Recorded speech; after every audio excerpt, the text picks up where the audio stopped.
ስደት ላይ ያላችሁ እህቶች አንድ አዳምጡ።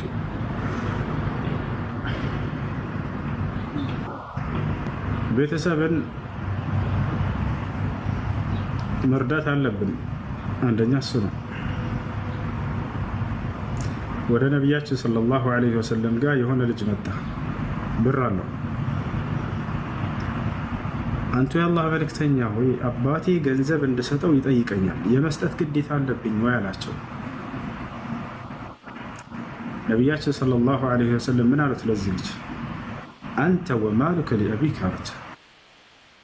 አንተም ገንዘብህም የአባትህ ንብረት ናቸው አሉት። ምን ማለት ነው መልእክቱ?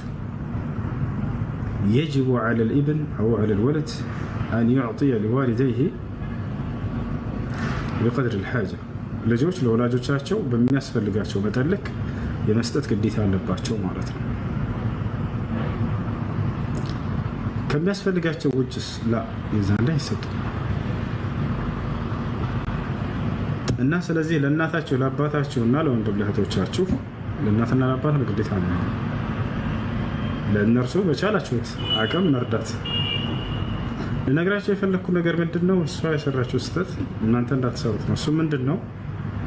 አብዛኛው ልጆች የአረብ ሀገር ልጆች ሙሉ የሚሰሩትን ደሞዝ ሁሉ ለቤተሰብ ይልካሉ። ወይ ለወንድሟ ወይ ለእህቷ ለእናትና ለአባትም ሊሆን ይችላል። አጠቃላይ የሰሩትን ሁሉ ከዛ እዛ ስትሄዱ ምንም ነገር የላቸውም፣ አታገኙ።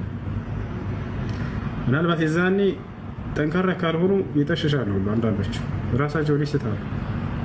አስቡት 10 ዓመት 15 ዓመት 5 ዓመት ሰርተው ያጠራቀምኩት ገንዘብ አለኝ አርፋለሁኝ እዛ ሰራለሁኝ ብለው አእምሯቸውን አሳምነው ሲሄዱ ባዶ ያገኛሉ ምንም ነገር።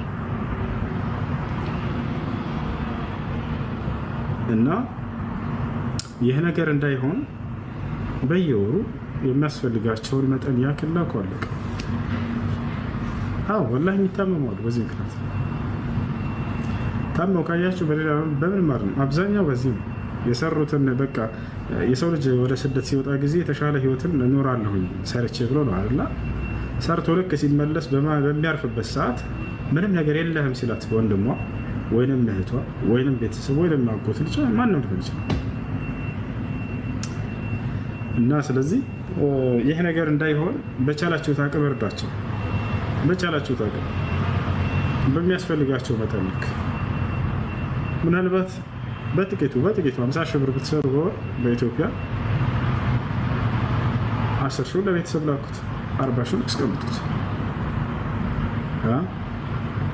ሴቭ እያደረጋችሁ እየቆጠባችሁ